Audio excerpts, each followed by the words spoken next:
Bapak Ibu yang dikasihi Tuhan, saya mau melanjutkan akan tema besar kita, yaitu yang ada di latar daripada gedung kita ini, yaitu surga dalam keluarga. Surga dalam keluarga. Bapak Ibu, di Natal tanggal 21, Ibu Gembala membahas tentang 4 hal yang sangat penting tentang bagaimana menghadirkan surga di dalam rumah tangga atau surga di dalam keluarga. Salah satu poin yang sangat penting yang dibahas terakhir yaitu soal komunikasi. Bahwa di dalam rumah tangga perlu komunikasi yang intens. Di dalam rumah tangga perlu komunikasi yang baik. Karena komunikasi adalah pintu daripada baik, utuhnya, bahagianya sebuah rumah tangga. Nah, Bapak Ibu yang dikasihi Tuhan, firman Tuhan untuk kita pagi ini di dalam Mazmur 128 ayat 1 sampai ayatnya yang ke-6. Ini ayat yang menjadi panduan kita dengan tema besar kita adalah surga dalam keluarga. Mazmur 128 ayat 1 sampai ayat 6. Mari kita baca secara bergantian. Saya ayat yang ganjil, Bapak Ibu ayat yang genap, dan kita sampai kepada ayat yang genap. Kita akan baca bersama-sama. Saya akan mulai ayat yang pertama, Mazmur 128. Saya ayat 1, Bapak Ibu ayat 2 dan seterusnya. Nyanyian ziarah. Berbahagialah setiap orang yang takut akan Tuhan, yang hidup menurut jalan yang ditunjukkannya.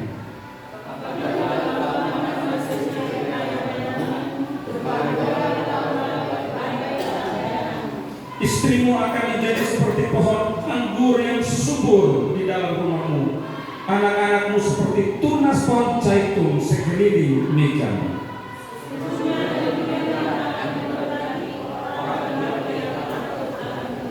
Kiranya Tuhan memberkati engkau dari Sion, supaya kau melihat kebahagiaan Yerusalem seumur hidupmu. Ayat 6 sama-sama. Dan melihat anak-anak dari anak-anakmu, damai sejahtera atas Israel. Bapak Ibu yang dikasihi Tuhan, surga dalam keluarga. Apa itu surga? Apa itu keluarga? Surga berbicara tentang tempat. Tetapi di saat yang sama, surga juga berbicara tentang keadaan dan situasi. Berarti surga tidak hanya bicara tempat, misalnya seperti gedung gereja itu, tapi surga juga bicara tentang suasana, situasi, keadaan yang tercipta di dalam suatu tempat. Kalau keluarga, saya tidak perlu jelaskan, kita semua tahu apa itu keluarga. Keluarga adalah sel terkecil dari lingkungan kita, dari bangsa kita. Itu sebabnya Tuhan pertama-tama menciptakan manusia pertama. Ia kemudian membentuk keluarga. Itu sebabnya lembaga pertama di dunia itu adalah keluarga. Kenapa dikatakan lembaga pertama? Karena setelah keluarga, apa yang diberitakan Tuhan kepada Adam dan Hawa? Beranak cuculah dan penuhilah. Jadi keluarga adalah organisasi pertama di dunia. Jadi orang belajar manajemen, orang belajar tentang apa saja, itu dimulai di dalam keluarga, dimulai di dalam rumah tangga. Karena di dalam rumah tangga orang belajar tentang banyak. Nah, Bapak Ibu yang dikasihi Tuhan, semua keluarga ingin menjadi keluarga yang berbahagia. Semua keluarga ingin agar rumah tangganya penuh kebahagiaan. Semua keluarga ingin di dalam rumahnya penuh dengan damai dan ketenangan. Namun demikian, apa yang harus dilakukan agar keluarga itu betul-betul menjadi surga di tengah-tengah dunia? Kalau saya meminjam kata ini, sudah adakah surga di dalam rumah tangga sekarang? Sudah adakah surga di dalam keluarga yang sedang engkau bina? Bapak Ibu, untuk menghadirkan surga di dalam keluarga kita. Di dalam bacaan kita, ayat yang pertama katakan, suami istri dan anak-anak harus takut Tuhan. Agar terjadi surga di dalam rumah tangga, maka suami istri dan anak-anak, poin pertama adalah harus takut Tuhan. Berarti yang takut Tuhan bukan hanya suami atau istri atau anak-anak, satu komunitas, satu tim, inti daripada keluarga itu sama-sama harus takut Tuhan. Jadi kalau istri takut Tuhan tapi suami tidak takut Tuhan, atau sebaliknya, suami takut Tuhan, istri tidak takut Tuhan, agak sulit surga itu terjadi di dalam rumah tangga. Jadi untuk menghadirkan surga dalam rumah tangga, maka ayat 1 di sana dikatakan semua anggota keluarga harus takut akan Tuhan. Banyak orang punya persepsi yang salah tentang takut akan Tuhan. Kebanyakan orang mendefinisikan takut akan Tuhan adalah definisi yang negatif. Kenapa saya katakan demikian? Dia takut Tuhan kalau ada ancaman. Dia takut Tuhan kalau ada kebutuhan. Ini namanya takut Tuhan dalam persepsi yang negatif, dalam pemahaman yang negatif. Takut Tuhan kalau terjadi sesuatu. Dan bukan itu yang Tuhan mau. Dalam segala hal, engkau harus tetap takut Tuhan. Jadi kalau dalam rumah tangga lu sering kali ribut, anak-anak susah diatur, coba cek satu-satu, di list satu-satu. Ini takut Tuhan atau enggak? Suami takut Tuhan enggak? Istri takut Tuhan enggak? Anak-anak takut Tuhan. Jadi takut akan Tuhan itu bukan karena ada kebutuhan, bukan karena ada pergumulan maka takut akan Tuhan. Tapi takut akan Tuhan itu yang betul adalah lahir karena hubungan dengan Tuhan. Jadi takut akan Tuhan itu harus hubungannya dengan. Kalau hubungannya dengan Tuhan baik, maka yang takut Tuhan. Kalau hubungannya baik dengan Tuhan, bukan hanya takut Tuhan di gereja. Kalau hubungannya baik dengan Tuhan, tidak takut Tuhan hanya karena dilihat orang. Tidak dilihat orang sekalipun, ia akan tetap takut Tuhan. Kenapa? Karena punya hubungan yang baik dengan Tuhan.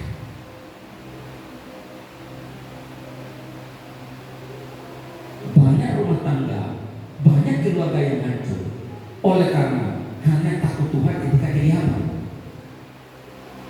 Suami takut Tuhan kalau takut ketahuan istri.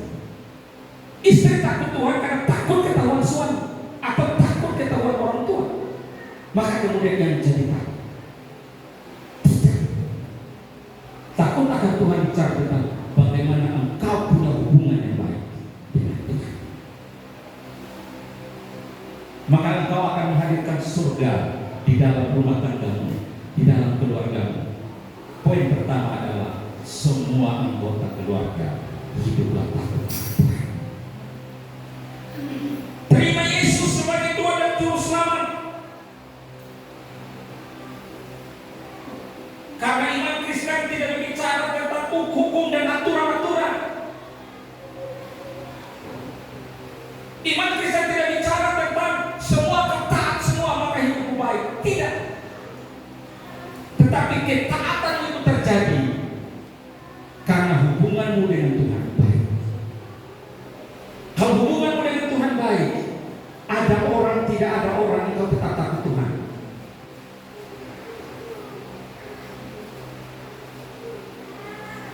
Ada orang, tidak ada orang, engkau jaga moralmu, engkau jaga sikapmu. Jadi untuk menghadirkan Tuhan di dalam keluarga, maka engkau harus apa?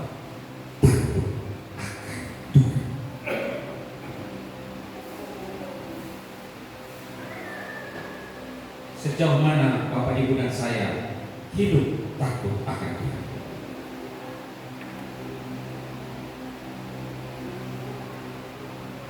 Martin Luther pernah berkata begini, orang biasa tidak akan mempunyai ketakutan yang didorong oleh penghormatan kepada Allah.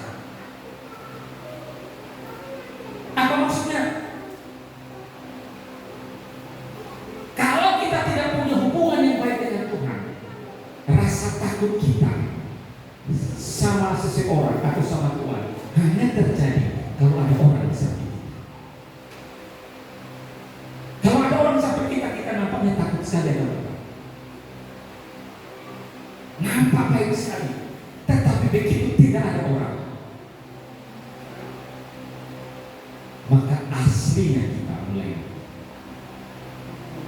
Jadi sederhana, mau tahu tentang siapa diri kita adalah keadaanmu, situasimu tanpa orang lain di samping. Cara makanmu aslinya adalah kalau tidak ada orang di samping.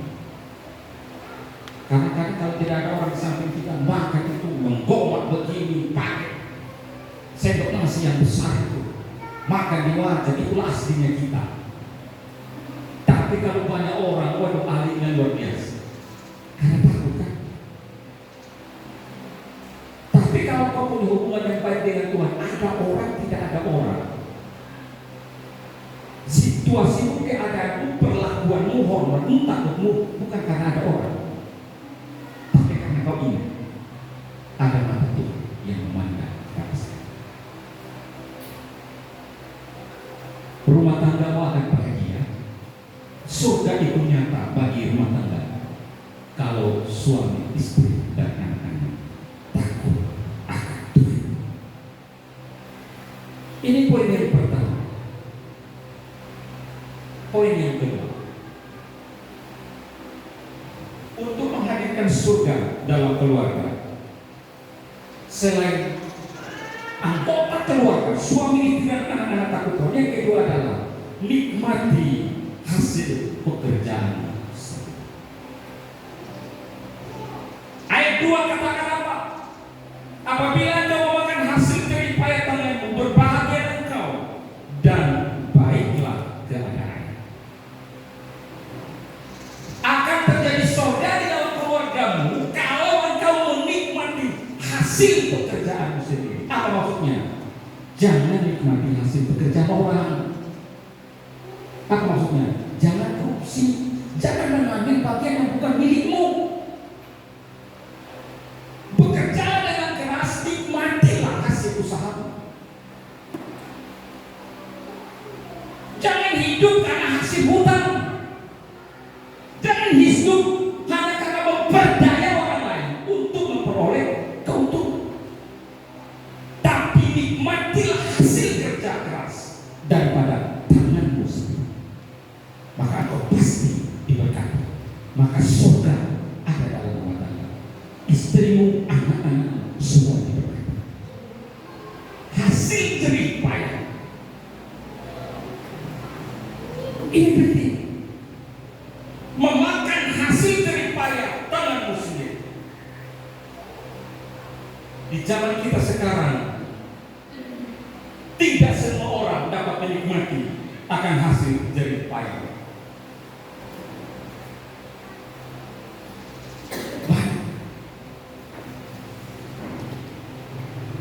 Dan juga begitu.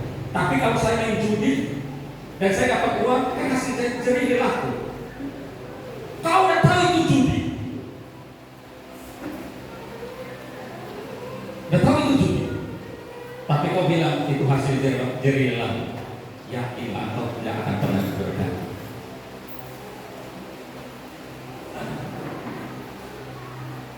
Jangan main judi, bawa hasil judi untuk kasih makan keluarga. Dengar baik-baik. Kalau ada yang suka berjudi, uangnya dikumpulin, datang takut dimarahin istri, belikan baju baru, belikan A, B, dan seterusnya. Kau udah diberkati.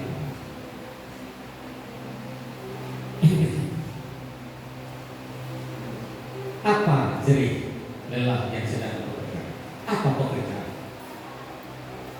Firman Tuhan katakan kalau engkau orang yang bekerja, wajib dia makan. Kalau nggak bekerja, jangan kasih makan. Ada orang tidak mau bekerja tapi mau makan. Itu agak aneh itu. Firman Tuhan katakan nikmatilah hasil jerih lelah. Ada banyak orang pelit dengan dirinya luar biasa. Dia tengok dulu wajahnya, ada yang pelit. Banyak yang pelit dengan dirinya, kerja di bagian uangnya banyak. Tapi untuk sekali-kali ngajak keluarganya makan, susahnya minta. Pelitnya luar biasa. Kalau untuk diri pelit, apalagi untuk orang lain. Dengan baik, orang pelit, orang kikir itu tidak ada tempat di surga. Maka jangan kikir. Rusaknya rumah tangga karena kikir. Mertua datang dari kampung, suami kasih uang gak berani di depan istri, takut. Atau sebaliknya.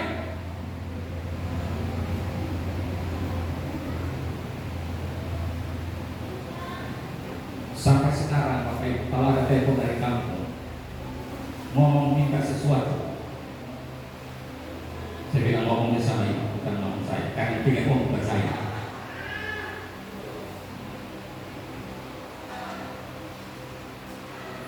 Ini penting. Sudahkah engkau menikmati hasil jerih gelang? Ini surga dalam keluarga. Masih ingat beberapa waktu lalu saya pernah sampaikan, uang suami milik siapa? Uang suami milik siapa? Uang istri milik? Berarti bapak-bapak ini banyak investasi bodoh. Ya kan? Banyak investasi bodoh. Sudah masuk, susah ditarik. Bapak-bapak banyak bersabar lah ya. Kenapa menikah Pak?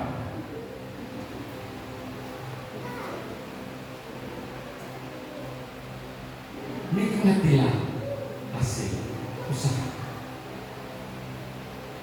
Kurasa karena banyak investasi bodoh itu, bapak-bapak potong atas ya. Sebelum setor, potong dulu. Ya kan? Karena takut kalau sudah masuk nggak bisa keluar. Apa yang terjadi di sini? Ada kakak berani angkat tangan kan? Ada berani angkat tangan. Meskipun saya tahu siapa yang potong atas, tahu saya.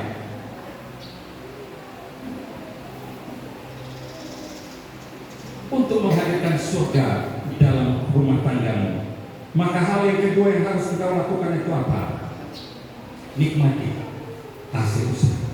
Jangan coba-coba korupsi. Jangan coba-coba mengambil bukan milikmu untuk membangun rumahmu, untuk membangun keluarga. Maka pasti berdoa. Jadi kalau ada yang ada niat-niat yang kurang baik, bertobatlah. Bangunlah keluarga dengan baik. Ini yang kedua. Yang ketiga, ayat yang ketiga, syukuri semua situasi yang terjadi dalam hidup. Supaya terjadi surga dalam keluarga, syukurilah semua situasi yang terjadi dalam hidup. Ayat 3 sana dikatakan apa? Bisa Anda bacakan ayat 3? Ada bisa? Istrimu akan menjadi seperti pohon mangga yang subur di dalam rumahmu. Anak-anakmu seperti tunas pohon jariku di sekeliling mejamu.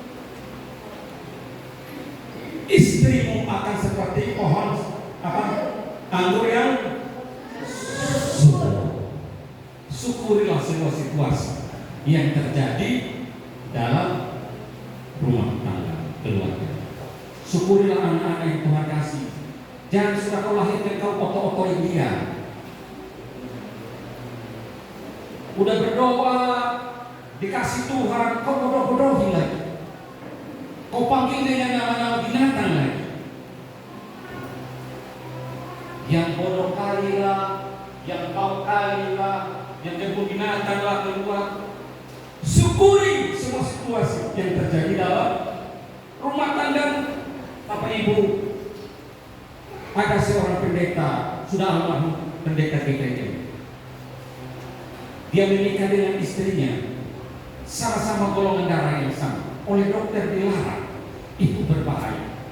Tetapi karena cintanya, maka lahirlah anak yang pertama, Alkis Pakai. Bukan anak yang kecil, wanita badannya cukup besar. Dan Tuhan izinkan mereka merawat sampai usia 24 tahun. Tambah hari badan tambah besar.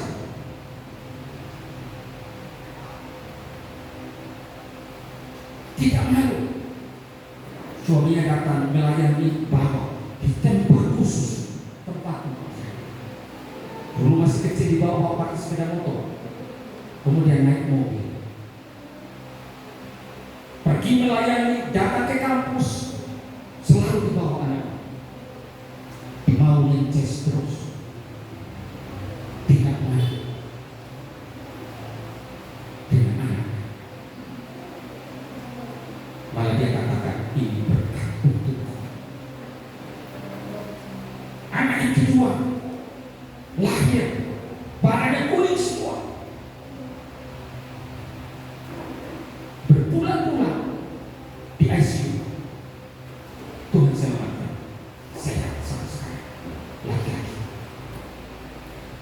Yang ketiga sama, hampir mati. Ya tidak menyalahkan Tuhan, pasti ada maksud. Bapak ini sudah meninggal, tinggal ibu ini dengan 2 anak. Anaknya yang pertama juga sudah meninggal. Kesaksian dari ibu ini, engkau baik. Dulu hampir kecewa dia. Jadi Pak, anak jadi depan. Masih sakit mereka masih ada. Bapak PGD sudah meninggal 2 tahun ya. Bapak Ibu, surga dalam keluarga, terima, syukuri semua situasi yang terjadi dalam keluarga. Ini penting.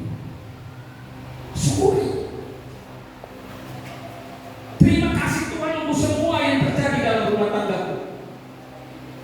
Mungkin pekerjaanku cuma begini, syukuri.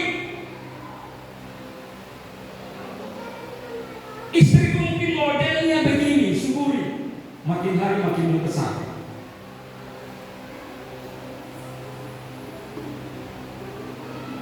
Ke depan, ke samping, syukuri. Syukuri kalau memang istrimu tiap minggu beli baju baru, karena memang badannya tambah lebar. Syukuri.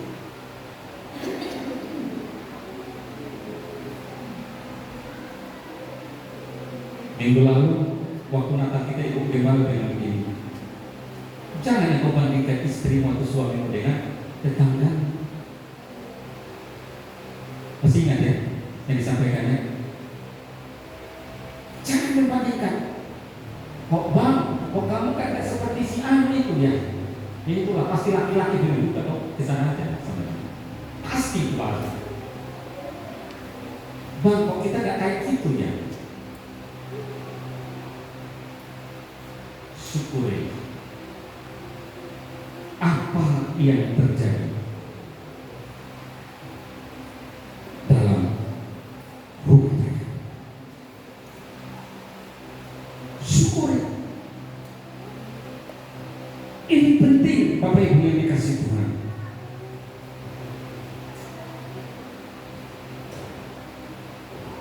Jadi yang pertama, suami istri dan anak harus takut Tuhan. Yang kedua adalah syukur semua yang terjadi, semua situasi, dalam keadaan sakit, dalam keadaan sehat, dan yang lain. Jangan suka mengomel. Yang ketiga,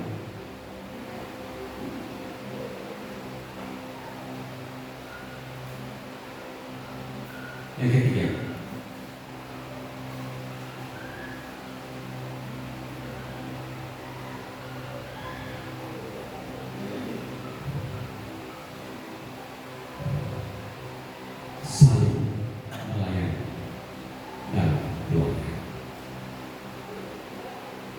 semuanya dalam kebaikan. Bapak Ibu,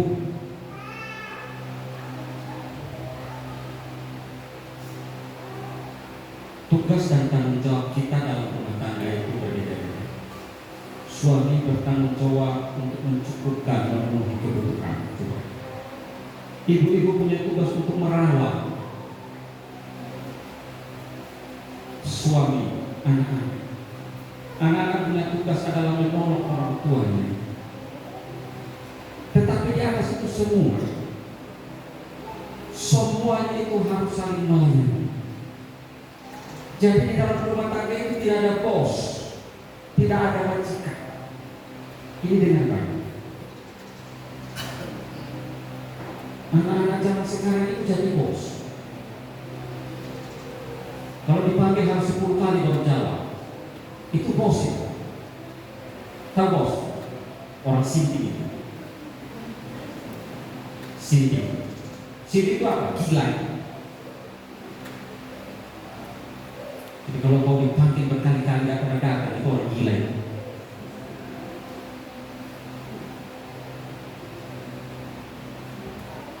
Kita dipanggil untuk saling melayani. Anak-anak sekarang luar biasa. Inisiatifnya itu enggak ada. Makan disuapi, baju disetrikakan, ada batu-batu. Ini dilayani atau melayani? Masih ada begitu? Ada? Masih? Duduk di mana dia? Sekarang? Duduk di mana? Belakang. Pakai baju apa? Hah? Pakai baju apa dia? Hah? Duduk dekat siapa? Anak siapa itu? Hah? Anak siapa itu? Anak bapak? Hah? Anak bapaknya? Masih ada anak yang begitu? Dia maunya dilayani.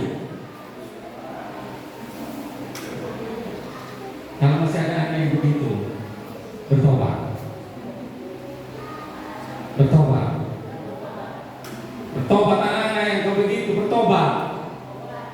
Ya. Dalam keluarga harus saling melayani, bukan dilayani. Yesus datang bukan untuk dilayani, tapi melayani.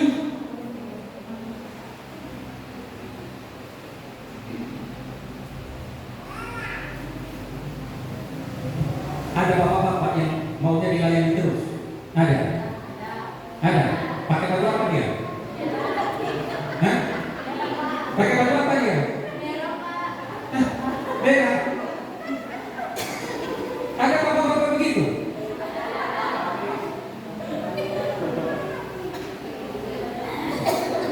Maunya dilayani, gak mau melayani. Mati.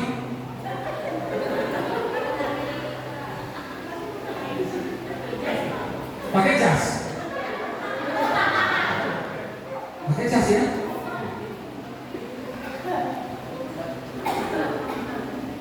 Ada ibu-ibu juga maunya dilayani. Ada? Ada? Pakai apa? Pakai baju apa dia?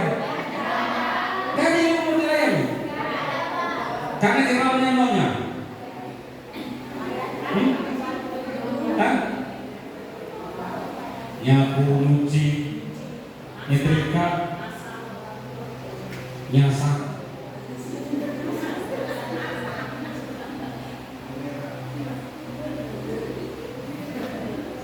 Dengar baik, terjadi surga dalam keluarga kalau semua saling melayani. Tidak ada yang menganggap diri hebat, tidak ada yang menganggap diri lebih baik. Sama-sama saling melayani. Saya diberkati dengan video dan kata-kata dari Pak Sergio. Bapak Ibu dengarkan lagi Jumat waktu kita Natal belajar melayani dalam rumah tangga ya? Mengerti kerjaan istri.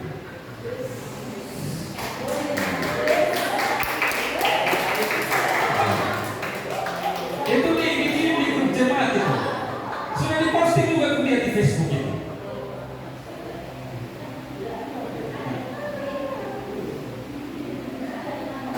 Jadi kalau engkau mau dihormati, layani lebih dahulu. Itu kuncinya. Yesus dikatakan dia datang bukan untuk dilayani, tetapi melayani. Maka keluargamu akan terjadi surga betul-betul kalau engkau mau melayani. Amin. Buang hakmu. Aku mau dihormati, aku melayani. Kalau engkau tidak pernah melayani, jangan-jangan engkau tidak akan pernah mendapatkannya.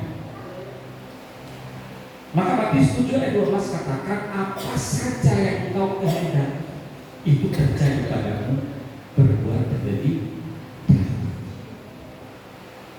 Mau dilayani, layani dulu. Mau dikasih, kasih dulu. Mau ditampar, coba tampar duluan. Pasti kena tampar.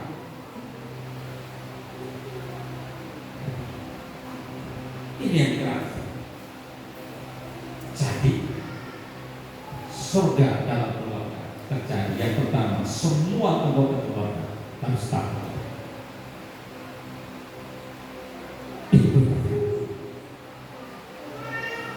Poin yang kedua, masih ingat?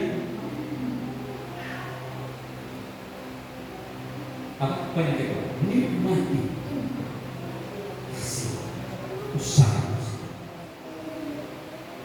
Yang ketiga, syukuri semua situasi yang terjadi dalam rumah tangga. Bersyukurlah. Resiko menikah ya berantem. Jangan berantem lari, kabur.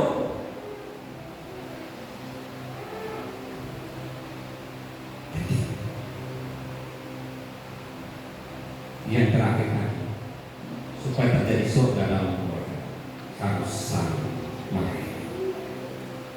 Menjadi penutup adalah begini: dalam membangun keluarga, suami istri harus berani. Dalam membangun keluarga, suami istri harus berani terbuka satu dengan yang lain. Karena konsekuensi daripada mencintai adalah terbuka. Kalau engkau mencintai anakmu, engkau akan dilukai oleh anakmu. Kalau engkau mencintai suamimu, maka engkau akan terlukai oleh suamimu. Kalau engkau mencintai istrimu, engkau akan terluka oleh istri. Karena konsekuensi daripada mencintai adalah terluka. Tetapi ada banyak orang tidak mau dilukai.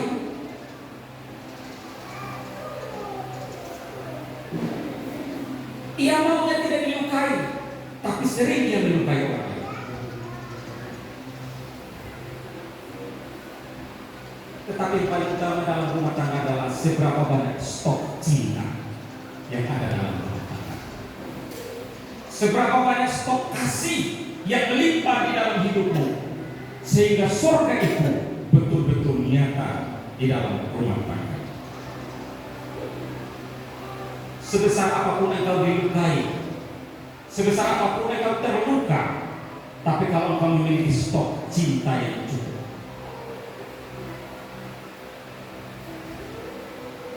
maka waktu pemulihan sebentar akan menjadi. Orang-orang yang defisit cinta, orang-orang yang minus akan cinta, akan selalu menyalahkan orang lain dan selalu minta untuk dilayani.